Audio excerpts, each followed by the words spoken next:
Good day, folks. Welcome to Bright Mind Academy, where we bring brilliance to every lesson. Now, let's look at question 3 under very same question paper, May June 2024, chemistry.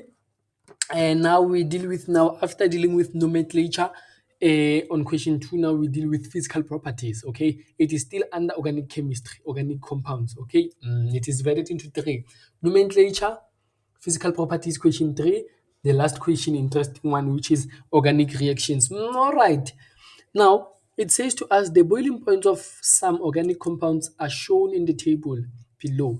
The atmospheric pressure is 101.3 kilopascals, right? Do not confuse atmospheric pressure with vapor pressure. Okay. Now we have A, which is CH3, CH2, CH2, CH2, Cl. Now, this is what we call an haloalkide, huh? Halohalide or haloalkane. Okay, so it is structured like this. How many carbons? One, two, three, four, five.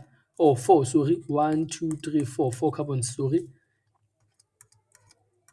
And on the last carbon, it has something like this is hydrogen, hydrogen, hydrogen, hydrogen, Cl. Okay, Cl. Let me do this. Cl. Okay, the others are hydrogens. I won't fill up them right now. This is A. How is our B? Our B, it is like this CH3CH. Okay, so this has a branch. Let me do this basically.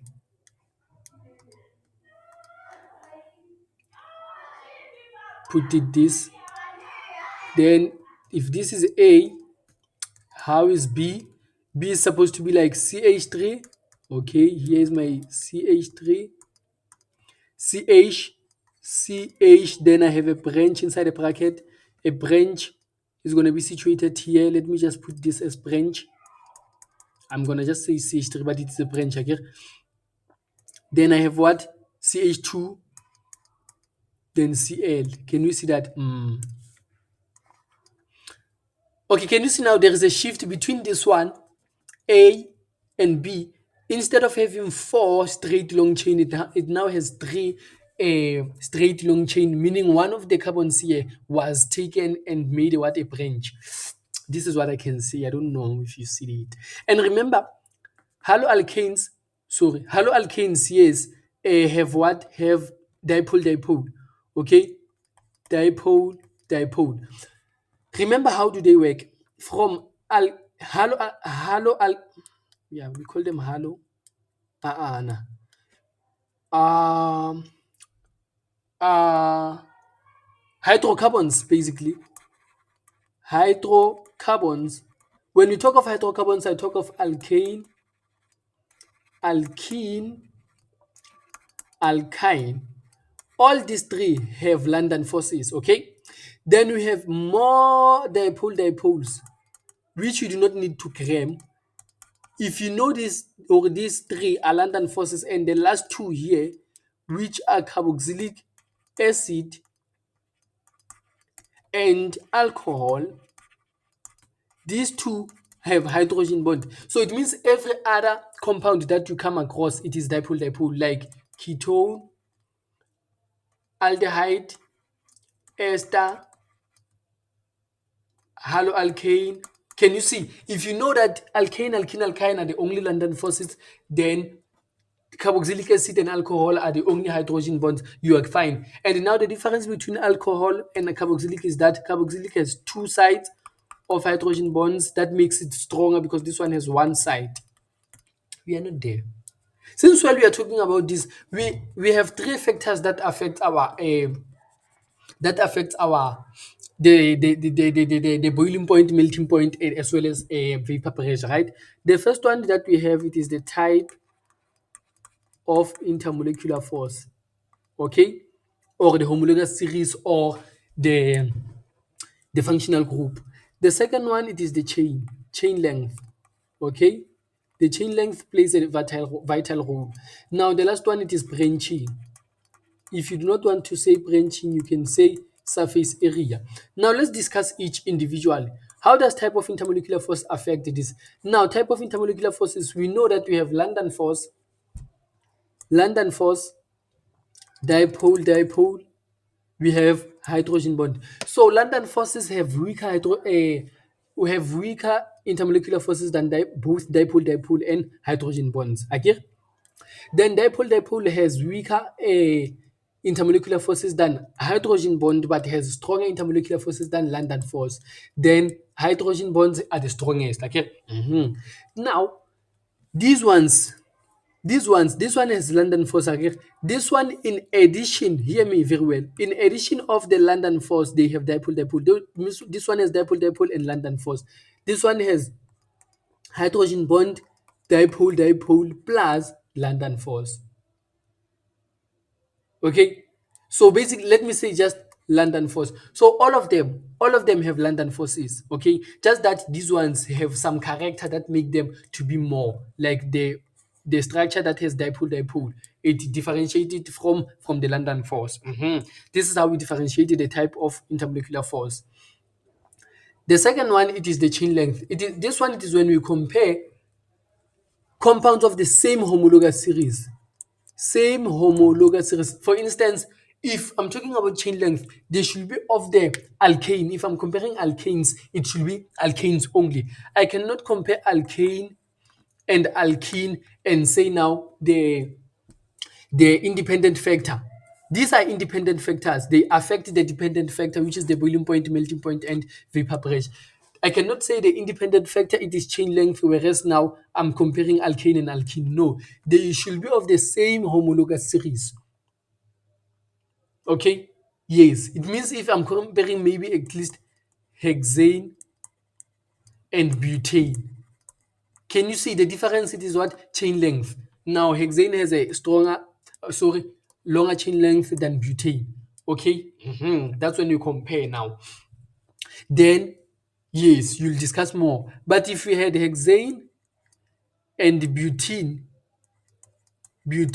the comparison is not fair. They are not of the same homologous series. Second one, the chain length is not the same. The comparison is no longer fair. Sorry about the English, my data is running away. Okay, I believe you're taking notes.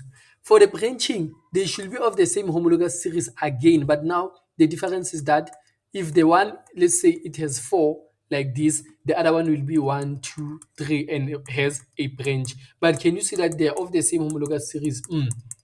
The important part is that they should be of the same homologous series, but now the difference should be branching. Okay, so how do we reason? We say now the one that does not have branch has a stronger intermolecular forces than the one that has branch. And now another thing, if you compare the branch now, they should have the exact number of carbons. They should basically what I'm trying to say is that they should have the same molecular formula. Okay, it means this one, can you see it is C4H12. This one I get 3 6 I'm lying 10 I get. Similarly, even this one, it should be the same molecular formula C4H10. If it is not of the same if the molecular formula is not the same, it means something is wrong. You cannot compare those two. I move on. I'm done. I'm done. I'm done. Remember again, important part, last important information. Melting point and boiling point, they increase when what? When all those factors are favored. If we have stronger intermolecular forces, the melting point increase. If I have a longer chain length, the melting point increase. If I have a short on the surface area, let me emphasize this, on the surface area of the branching, the one that has branches, when you have branching, it means now you have weaker intermolecular force if you have branching compared to the straight one. The more you have branch, the more you decrease the number of the strength, basically. And now I want you to take this as this. Melting point is inversely proportional to vapor pressure. They are not necessarily inversely proportional, okay? It is my analogy thereof. Just know melting point and boiling point are inversely proportional to the vapor pressure. If this compound has a higher vapor pressure, it means it will have a lower boiling point or melting point. If it has a lower vapor pressure, it means it has a higher boiling point than what I'm done. Can you answer the questions now? Define boiling point, the temperature at which the vapor pressure, so the vapor pressure of a compound, it is equal to the atmosphere. Yeah, you should know your definitions.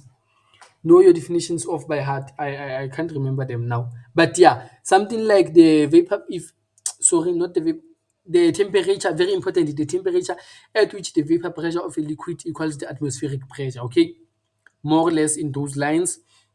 Okay, definitions, I leave them up to you.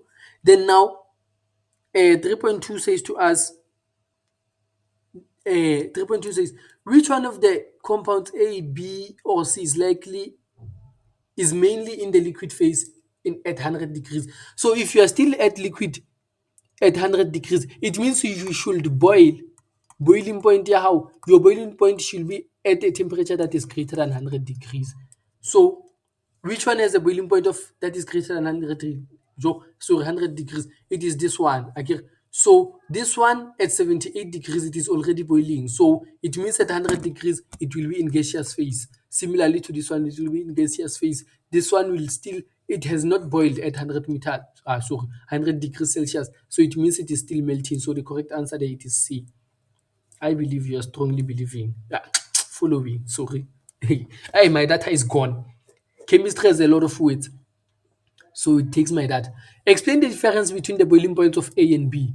A and B, are they of the same homology? Now, before you compare, you check the type of independent factor that is there, whether it is the type of intermolecular force or the branching or the chain length. Okay? After checking the type, you check the strength of the intermolecular force, the strength. Okay? Actually, the strength. Type, I can say what? Structure, type of structure. The structure that makes them unique. What makes them different? The structure. Then you compare the strength. Compare the strength. Then the last one you talk about energy. How is energy? Energy is greater. Whether more energy is needed to overcome now. Let's talk. For 3.3, between A and B, let's see them here. Can you see they are all they are both dipole, right?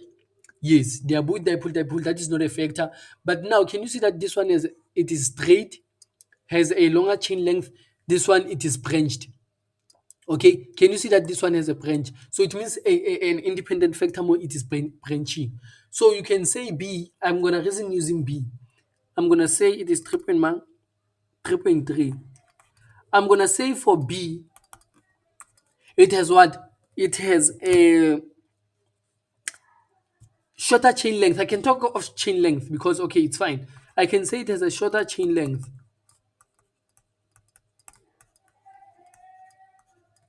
Length. Or I can say now it has it is branched. Can you see that it has branched? It is branched. It has a branch, whereas A does not have a branch. Okay. And now remember, if it has a branch, you can say it has a smaller, not shorter, sorry, smaller surface area.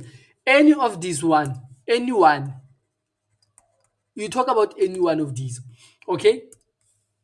Now, it has a shorter chain length, it is more branched, it has a smaller surface area. You talk between those lines, any of those, again.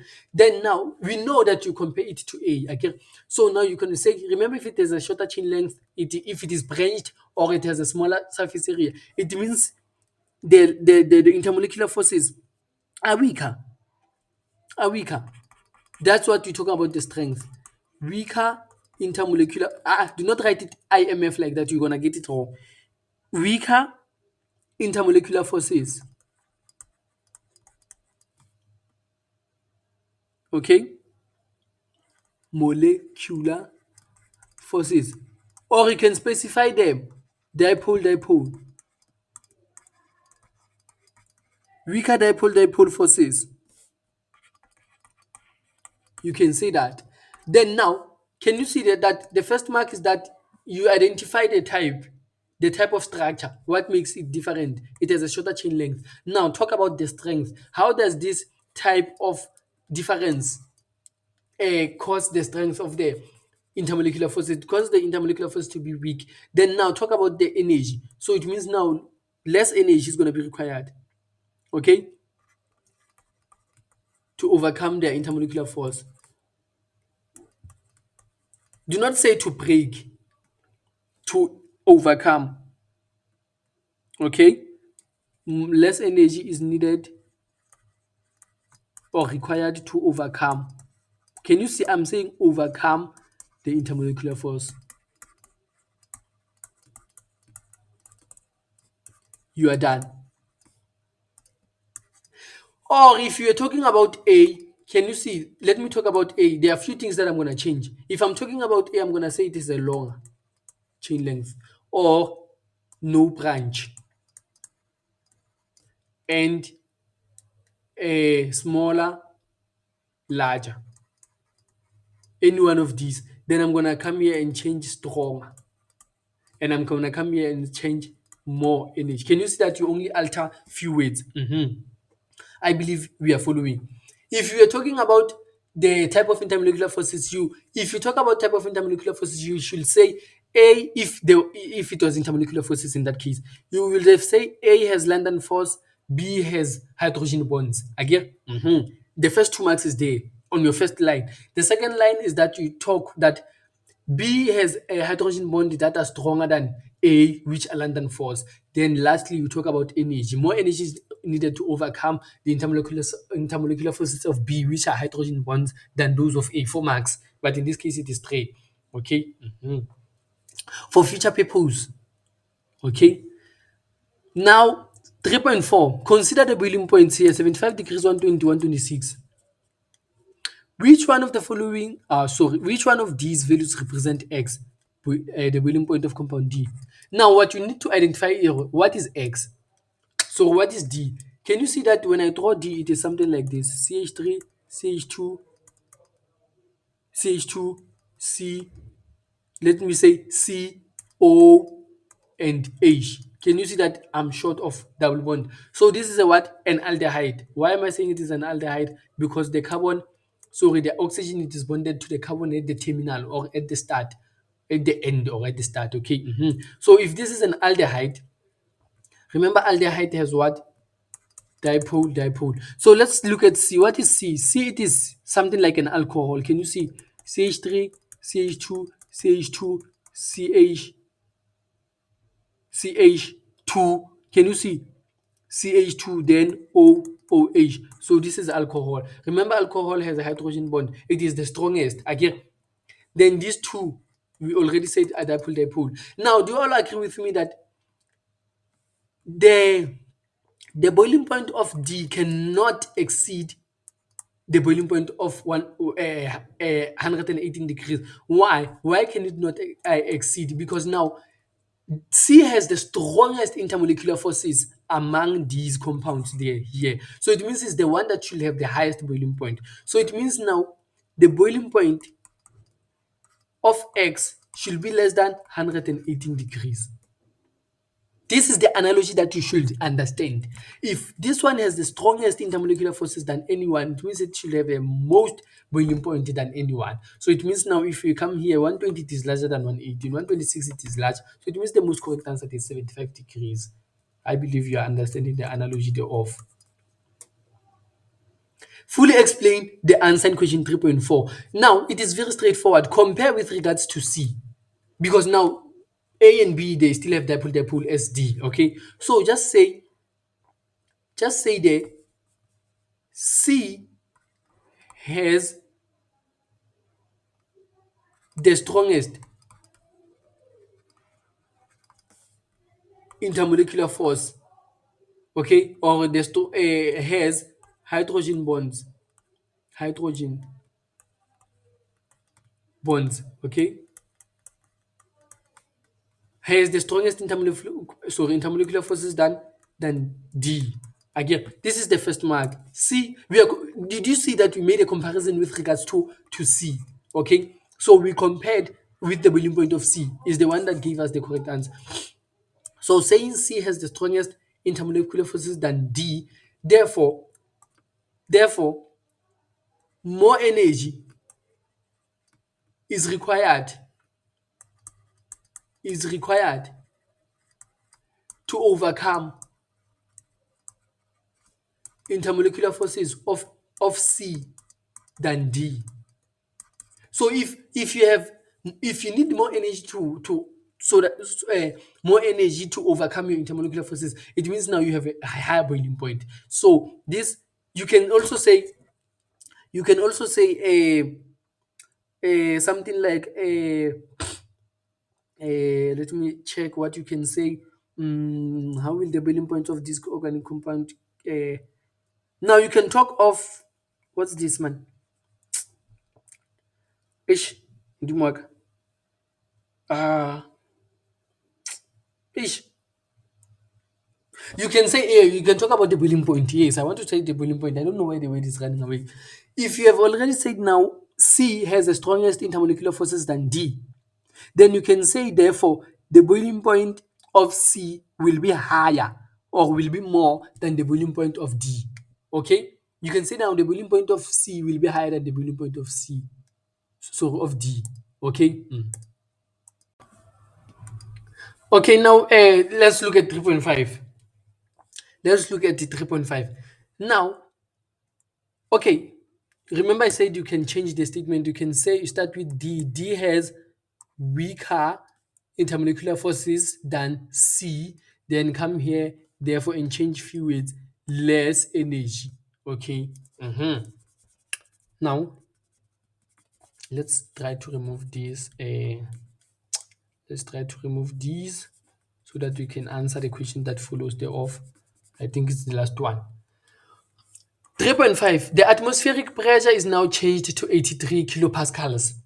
How will the boiling point affect affect okay, so how will the boiling point of these organic compounds be affected? Choose from increase, decrease, or remain the same. Now, as per definition, what does the definition say to us? What does the definition say to us? It says to now, it says now to us, it is the temperature at which the vapor pressure of a liquid or of a substance is what? Is equal to the atmospheric pressure. Okay? The temperature at which the vapor pressure of a substance equals the atmospheric pressure. If now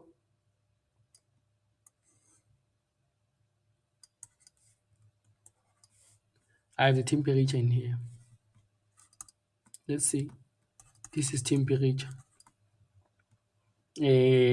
But then atmospheric pressure in here maybe.